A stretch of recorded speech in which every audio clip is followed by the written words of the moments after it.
Gears of War 4 has a lot to live up to. It's the first new game in the franchise to appear on the Xbox One, and the first in the main canon to be developed by someone other than Epic Games. New developers, the Coalition, formerly Black Tusk Studios, now have complete control over the franchise, which means this one won't benefit from having former lead designer and gaming icon Cliff Bleszinski, known to fans as Cliffy B, on board. No pressure then.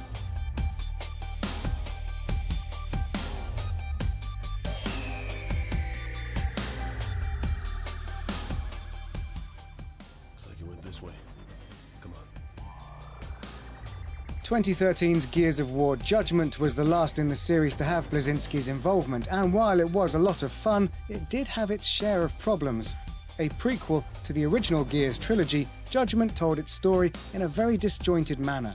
This left it feeling more like separate challenges rather than the grand sweeping plot we were used to. This was, of course, by design, as our main characters recounted what had happened to them in a courtroom, but it still didn't feel like a proper entry in the series. As a swan song for Epic and Cliffy B, we weren't satisfied.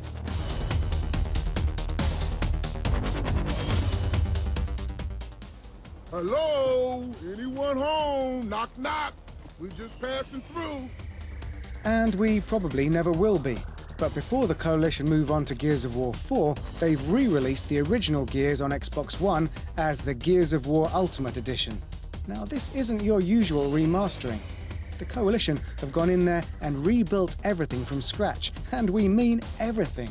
Character models and motion capture have been completely overhauled, the only way to translate a game that's nearly 10 years old to the 1080p 60 frames per second that fans expect.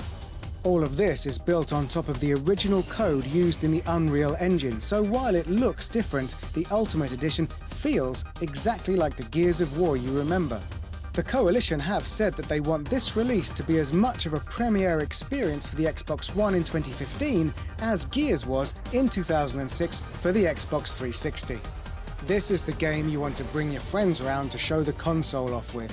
It's a claim we're skeptical about, but the whole situation is just like how 343 Industries took over Halo from Bungie, another Xbox franchise that we think is in safe hands.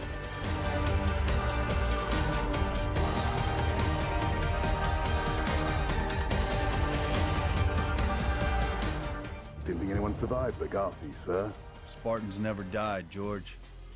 They're just missing in action. Much like Halo 4, it seems like Gears 4 is taking everything we loved about the original, then injecting enough new ideas to make it the Coalition's own. The gameplay we've seen so far suggests they're using the same template of environmental storytelling and rising tension that made the franchise so memorable. We're introduced to two new characters, JD and Kate, who have some well-acted and witty dialogue throughout. This is another trademark of the Gears series, and something we're glad hasn't been lost in the transition to new developers. Also, you may have spotted at the start that there are two moons in the sky. Gears fans will be well aware that the planet all the original Gears of War games took place on, Sera, only has the one moon. It looks like we're headed to a new planet. Even the enemies look different. Rather than the emulsion-fueled beasts and locusts, we are presented with some very insect-like creatures. Could we finally be seeing what else has been happening to humanity outside of the conflict on Sera?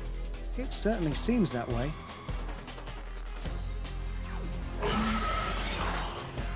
The Gears of War series has plenty of places still left to go, and we're confident that in the hands of the Coalition, we'll see a return to the fast, gory, and most importantly fun gameplay that made the series great.